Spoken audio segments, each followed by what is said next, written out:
फिर भी चाहते थे कि ऋषि दुर्वासा बड़े गुस्से वाले हैं, अगर क्रोधित हो गए किसी बात पर तो उन्हें श्राप दे देंगे।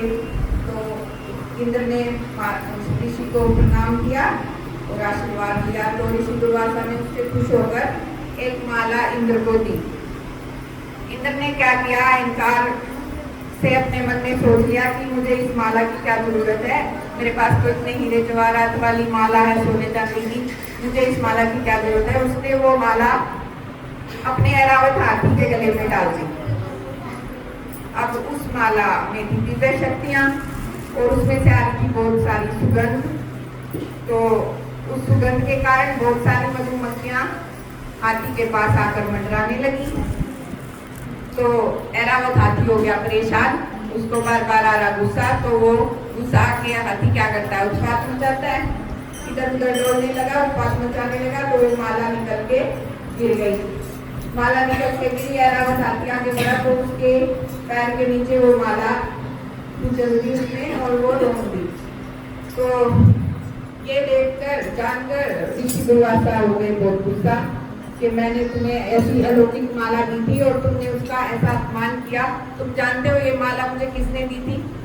ये माला मुझे भगवान शिव और माता पार्वती ने दी थी मेरी तपस्या से खुश होकर। इसमें बहुत सारी दिव्य शक्तियां थी। तो ऋषि दुर्वासा ने देवराज इंद्र और सभी देवताओं को साथ में, क्योंकि वो राजा था देवताओं का, उनको श्राप दिया कि तुम सभी देवताओं में इतना अहंकार आ गया है कि तुम ऋषियों का भी अपमान करने लगे हो, उनके उपहारों का भी अपमान करने लगे हो, तो तुम्हारी शक्ति क्षीण हो जाएगी। क्षीण मतलब कम हो जाएगी। समय के साथ साथ धीरे धीरे फिर सभी देवताओं की शक्ति कम होने लगी। सारे देवता डरने लगे।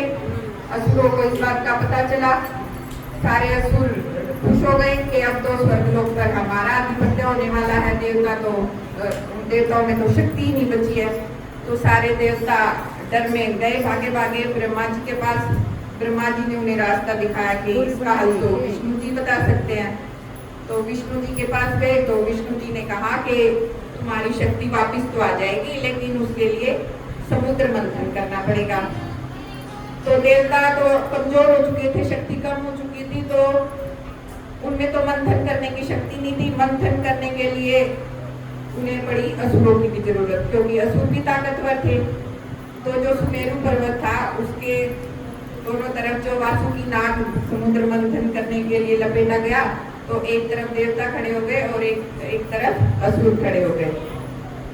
तो मंथन करने के बाद सबसे पहली चीज जो निकली थी समुद्र से वो था ये हलाहल विष, जो इतना खतरनाक था कि उसमें जो धुआं निकल रहा था, जो विष का कलश था उससे भी धुआं निकल रहा था। तो सारे देवता असुर सब उससे बेहोश होने लगे, उसकी सुगंध को बर्दाश्त नहीं कर पा रहे थे। सारी प्रकृति के जीव जंतु सब बेहोश होकर गिरने लगे। तो अब देवता फिर घबरा के भागे ब्रह्मा जी के पास। तो ब्रह्मा जी ने बताया कि इसका हल तो शिव जी ही कर सकते हैं। तो अब देवों के देव महादेव इसीलिए कहा जाता है कि देवताओं की भी और पूरी सृष्टि का जो भी समस्या का समाधान किया है वो किया है भगवान शिव ने। तो भगवान शिव के पास गए। भगवान शिव ने फिर कहा अपनी सृष्टि के कल्याण के लिए कि इस विष को मैं धारण करूंगा।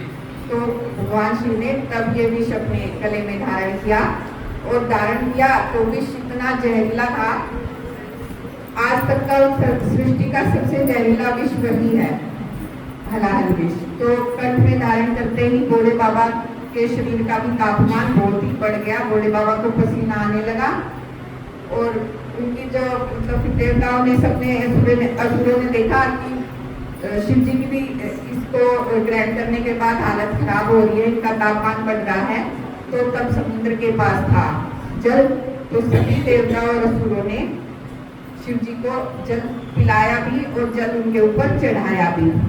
और ऐसे ही बेलपत्र की तासीर होती है ठंडी, उसका जो फल होता है वो भी ठंडा होता है उसका रस, और बेलपत्रों की तासीर ठंडी होती है, इसलिए बेलपत्र भी उनको बहुत सारे खिलाए और उनके ऊपर चढ़ाए भी, उनके शरीर को पूरा ढक दिया। तो फिर धीरे धीरे भोले बाबा का शरीर का तापमान कम हो गया, ठंडा हो गया, वो नॉर्मल हो गए। तब से ही भगवान शिव पर ये जल चढ़ाने की परंपरा शुरू हुई, बेलपत्र चढ़ाने की परंपरा शुरू हुई।